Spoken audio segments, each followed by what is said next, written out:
Shalom, shalom, greetings, blessings from Israel, the land of the Bible. I am in one of the very special places, here in the area of the Sea of Galilee. And I don't wake up here every day. Today I had the privilege of waking up here. We are very, very close to the week. How would you say it? The last week, or remembering the last week that Jesus was in the city of Jerusalem. I think many of you also know it over there as Holy Week, which you are going to celebrate, or as the week of Pesach, known to the Hebrew people. And without a doubt, the region of Galilee had a lot to do with it. Why? Because they were the last days from Galilee to Jerusalem that the Lord had to travel. So today I want to show you a city, at least what has been found, part of what has been found up to today. That's what we have. Remains of a city. From the time of the Bible. We're talking about the time of the Second Temple and in the time of the Second Temple. For example, in Galilee, there's Capernaum, a well-known city frequently mentioned in the scriptures. But recently, after there were some archaeological discoveries. Sorry that I'm not there with a microphone, and maybe it's a bit windy this morning. I hope you can hear me well. After making some archaeological discoveries, as I was saying, we found this thing you see here behind me. It's known as Magdala in the Hebrew language, but it's better known to many of you in Spanish as Magdala. Okay. Who was here in Magdala? Maria? The Bible tells us that Maria was from Magdala. Or rather, I think that in Spanish we know her as Maria Magdalena, but actually it's Maria of Magdala. Please pay attention. I'll turn the camera around and show you.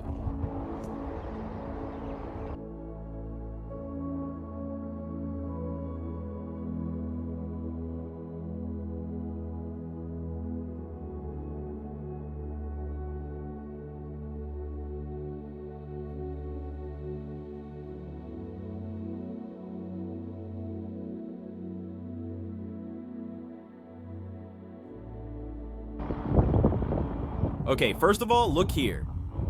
What you see there means that archaeological excavations are still being carried out.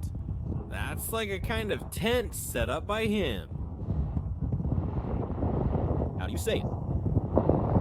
The Non-Services, the Israel Antiquities Authority.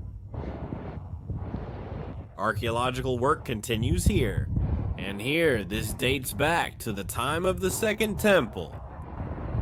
I'm going to keep walking here. Honestly, there's a lot here. And we're going to come a bit more prepared with more time. Right now, I don't have much time to show you, and I apologize that there's not much time to show you, but I'm going to move from here. Because that noise from the floor doesn't affect the microphone. And we're going to show each thing in more detail. Why? Because there are many details here. Look here. Here's another area that was found.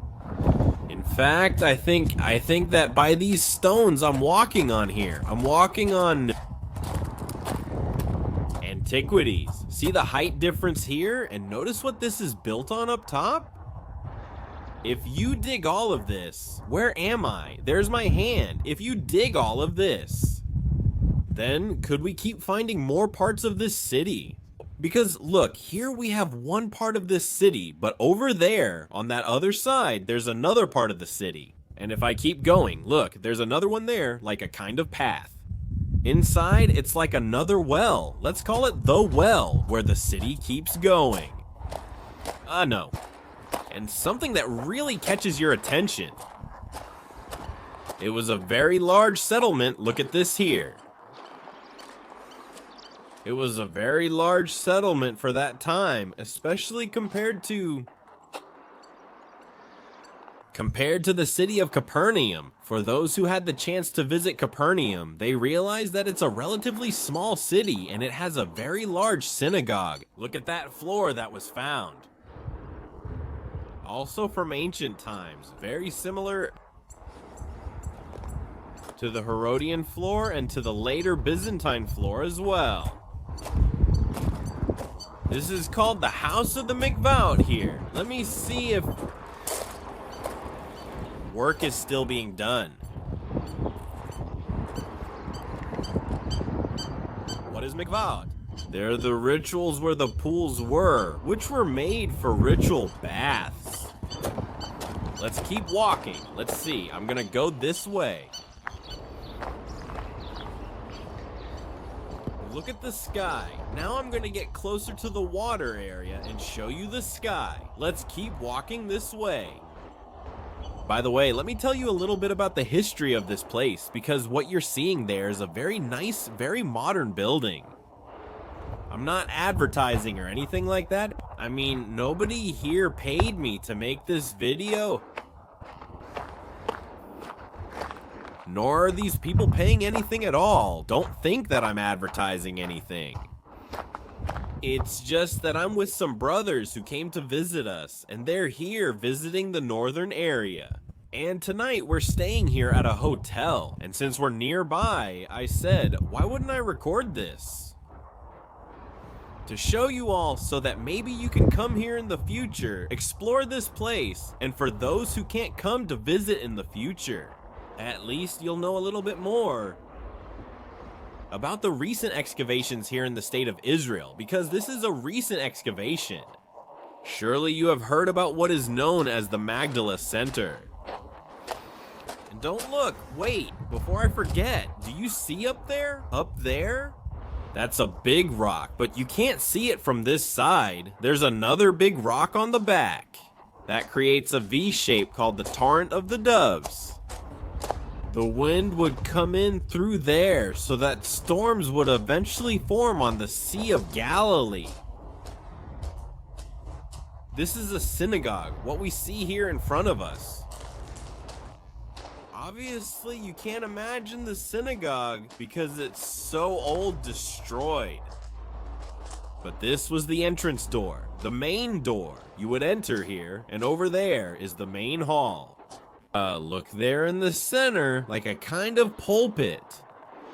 The synagogue is small. It's very, very, very, very small. The village is very big, and in Capernaum we have the complete opposite, a very big synagogue and a very small village. Capernaum, remember? Do you remember that there's a video we made about the city of Capernaum, where I explain it in more detail? Because Capernaum was a large city, right? Sorry, the synagogue was big, so why was the city itself so small? These images show the project's evolution. When a piece of land is bought, then the idea of building a hotel starts here. Initially, it was a kind of guest house, and to create a spiritual center for the Catholic community. And when the tractors start coming, they begin to realize that there was something much more important here than creating a hotel. Because they found a rock that was from ancient times, 2,000 years ago. And finally, what happened was that the archaeology people from Israel came and the construction was stopped for a moment. And they discovered all these antiquities hidden beneath the earth for 2,000 years. When all this was discovered, the hotel project continued, but in a different direction. Near the antiquities, without impacting them, and the antiquities remained within the territory that was eventually purchased by this international organization. Yesterday, they told us that the owner, the one who bought this site, is actually the one who invested money in this project. He's from Mexico, Mexican. When you arrive, you'll see many Spanish names, people who donated, and volunteers from Spain and Argentina. Here, for example, you have the columns of the donors and those who are sponsors. Here you have donors or contributors. Sorry, anonymous. The Guardians here call it Magdala, where you can see the different names of the people who donated. And down here, also the rocks. For example, Bancos Mexico. Look at everything. It's so interesting with many Spanish names, so familiar. Let's see. If you put your name, look, here is Magdala Center. It exists. The generous support, the help of Antonio Fernandez in memory of his wife. Sina A, thank you very much. And here are more sponsors, pillars of the sponsors. When I said family, can you have a plaque like this here in Israel? You know how, organization also that we work in the land of the Bible. We have the plaque that is granted to members only of the ministry. And also, we have the wall of donors. No. Look, before going in there, look at the sea there. In the sea, there's something here really, really beautiful. A structure they built, the building that I want to show you, but I don't want you to get bored. And on the other side, it's a little walk. Walking briskly, but I think it's nice because it's good to get to know new things. And for those who are joining again, I'm telling you, and I'll repeat, that I just woke up to show you the place. We're already leaving. We're heading to the snowy area, the north of Israel, the place where the Lord's transfiguration happened, where many say that it was around here. I'm going to go in quietly.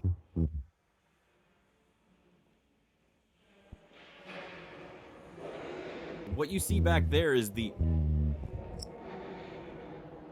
main meeting room. There's a huge echo here because this creates a total echo.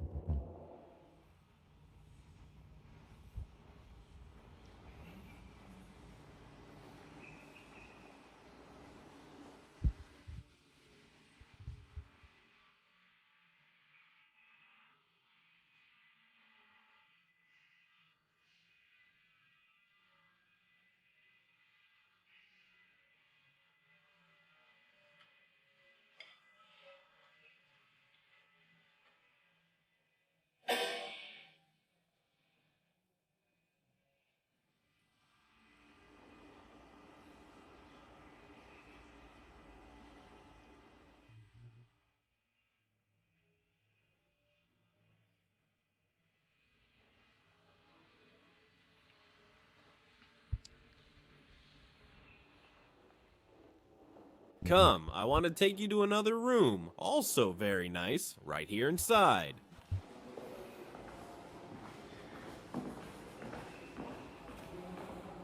Here they tried to leave a kind of synagogue model, like it was in ancient times. Here are the rocks from ancient times. Look at this here. And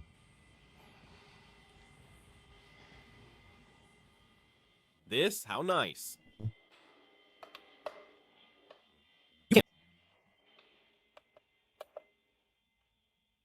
Okay. They tried to leave it as a sort of original synagogue. In fact, the rocks are parts of the rocks that were found out there. Basalt stone. Look, that painting is really, really, really interesting. That painting. Very nice, very well painted. The feet. Good. Well, you can sit here and have your devotional meeting. Now let's go. Sorry the visit was so brief, really, but like I said, we'll have a bit more of a visit next time. With more time. Can you go out this way? No, I'm not going this way. It's closed. So you realize this video is unedited. I'm not with the guys who help with the editing, that's all. I'm here pacing around with the phone that should actually be over there. Packing my backpack, ready to go? But I said no several times before leaving. I have to show the brothers here what we have in this amazing and pleasant place.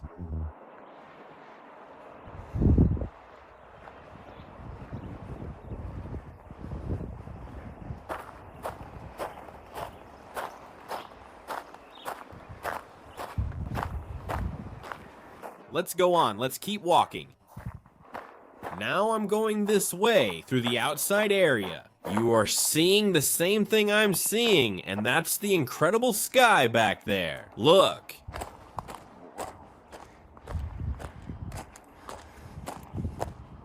And what you are seeing is what you know from the scriptures as the Lake of Gennesaret, also known as the Sea of Galilee. We've already explained in several previous videos that it's not a sea, but a lake. It's fresh water.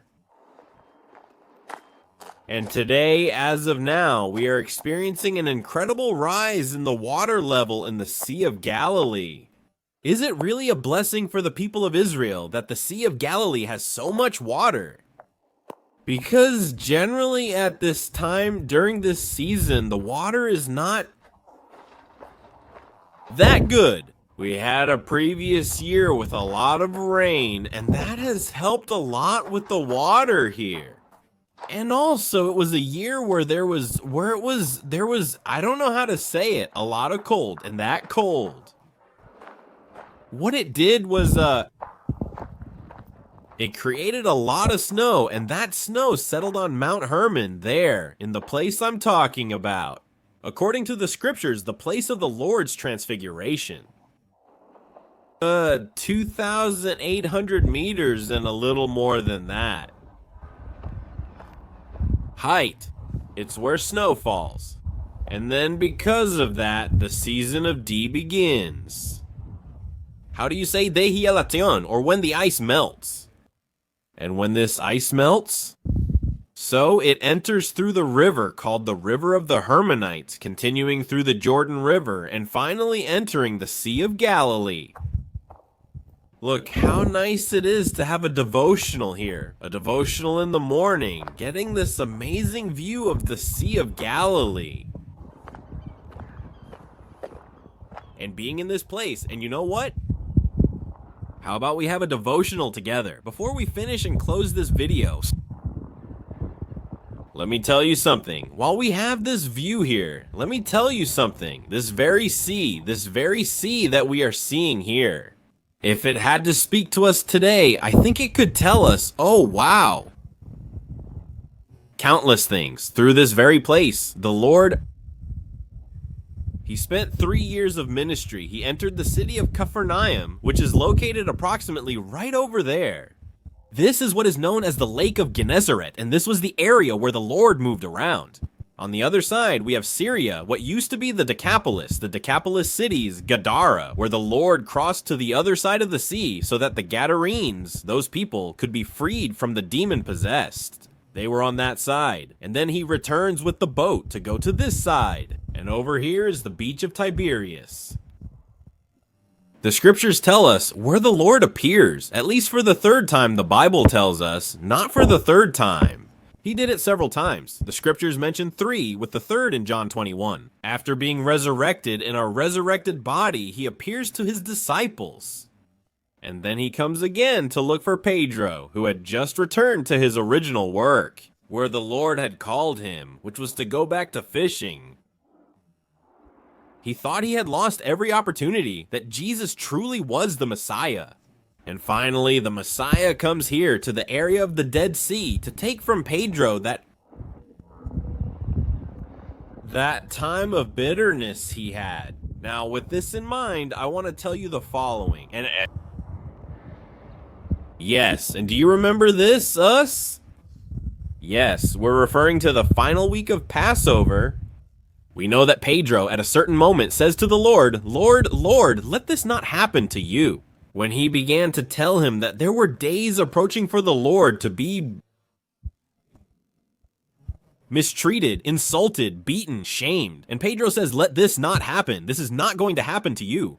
The Lord tells Pedro before the rooster crows, "You'll deny me 3 times. Do you remember this part? Before the rooster crows, you will have denied me 3 times. And we see in the story that they go to the Garden of Gethsemane. The Lord begins to pray. Pedro cuts off the ear of the Roman soldiers, and then they take the Lord to the area where the Sanhedrin was. At that time, the high priest Caiaphas was there, and they kept the Lord all night in that place. That's where exactly what he had said begins to happen. They start mocking him, hitting him, and insulting him. And what was happening there, finally, specifically, is that at a certain moment when the morning prayer began, what is known as the prayer of the rooster's crow, it wasn't about a rooster crowing. Instead, in the morning prayer called Tefillah Yajari, which was at 6 o'clock, all the people who were there in the area where the man was were mocking him. They start to leave because the time for prayer was approaching, and when they go at the time of prayer, Pedro realizes he's being left alone. It was the prayer at the rooster's crow reminding him, before the rooster crows, you'll deny me 3 times. And they remember that before that time happens. They asked, were you with him? He replied, no, no, no. Each time, no, no, no, says Pedro, and then it says that he weeps bitterly. How often has that happened to us? How many times have we ourselves been ashamed to say, I believe in him, I live with him, I know who he is? How many times have we had the opportunity to stand firm in front of a situation and say, he is my Lord? Do you remember what Pedro had said? Lord, you are the Son of the Most High God? But years, months or days rather, later, Pedro was going to deny him. The same thing he said and acknowledged, but afterwards he was going to deny him. And that's what he is teaching us.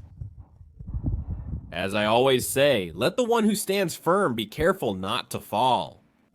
Because sometimes we think, no, that's not going to happen to me. That's not going to happen to me. That's not going to happen to me. It happened here to the Lord's disciple, Pedro, the one who walked on this water, the one who had the courage and dared to walk on this water. It happened to him. Be careful. Let the one who stands firm not fall. Pedro fell. Pedro refused to admit that he was with the Lord, and the result was a sad bitterness that he couldn't get rid of with anything. And what did he do? Did he go back to his work? Do you know how sad it is to go back again to where you started? To go back again to the beginning. It's like the feeling that we've lost everything. We've lost 3 years of our life. We've lost the opportunity. We've lost everything. I lost time, family, friends, and money. What did I do with all of this? And the worst part is that you end up feeling guilty, and that's what happened to Pedro. But the Lord, in his great benevolence, in his great wisdom, and in his great love for us, what did he do? He came in a resurrected body, John chapter 21, and it tells us that he was preparing. And you know that the result of bitterness, the result of rejection, the result of being angry, and the result of all that, things didn't go well. Remember what happened with Pedro? He says he left and tried hard. He spent all night fishing without catching anything, but he tried hard. He wanted to stay positive, even though he was sad, defeated, bitter. He tried to stay positive. He went out to work, but he wasn't successful. He wasn't getting the results. And then the teacher comes in the morning and says to him, cast the net to the right? He had been fishing all night. But nevertheless, he took the last bit of courage he had. And he remembers the obedience shown to the net. Incredibly, the results start to come, and the fish arrive, and the net begins to fill with fish. And there Peter realizes who it was, who had given him the order. He knew that voice. He recognized that voice. He recognized that command. He had been with him for 3 years. He knew. From that very moment when he obeyed and received the result of obedience, he realized it was the teacher, and that with great love, he appeared once again in his life. He hadn't abandoned or left him alone in bitterness. Why? Look at what was about to happen. The Lord comes closer and says he was preparing a little fish by the sea. And that's where he asked Pedro, do you love me? Yes, Lord. And he asks again, Pedro, do you love me? He says, yes, Lord. He asks him a third time, Pedro, do you love me? Pedro becomes sad because he's asked a third time. He says, Lord, you know all things. You know I love you. And finally, what happens is that he says, feed my sheep. So what did the Lord do? He came a third time to reaffirm to Pedro, first, to take away the bitterness he had, coming for the third time after he had denied him. Second, to reaffirm the calling he had given him. Once, 3 years ago, I came to find you so you could be a fisher of men. Now you have another job, not just to catch them, but to tend them, feed my sheep. And that's where we have a completely different Peter, who leaves the area of the Sea of Galilee and finally goes to the city of Jerusalem. And that's where we have a Peter who is finally going to be filled with the Holy Spirit, where the Lord will fill him and where he will preach and have his first opportunity to share. 3,000 people will come to faith. That is the result of obedience. That is the result of being set free, of being spiritually delivered, of not having bitterness in your heart and not feeling absolutely not at all bad. To say we know who he is, whom we believe, and whom we trust. I think this little trip wasn't in vain. I think many of us have been confronted every time I come around here and to this place. And I remember this situation. I always remember how good the Lord is, how good his messages are, what mercies every day, every morning, new and new are his mercies. So I believe that right where you are, and if you made it this far with this video, it's because the Lord has a purpose for your life. Don't forget that the Lord comes in his time and reminds us. Do you have a calling? Cheer up, cast the net to the right, do it out of obedience. Don't resist, do it out of obedience, and just let everything else flow. The Lord can do it. He did it once, he can do it again. Family, may the Lord bless you. Thank you for accompanying me this far. Amen. He knows everything. He knows absolutely everything. I'm telling you with this image, and may the Lord guide us.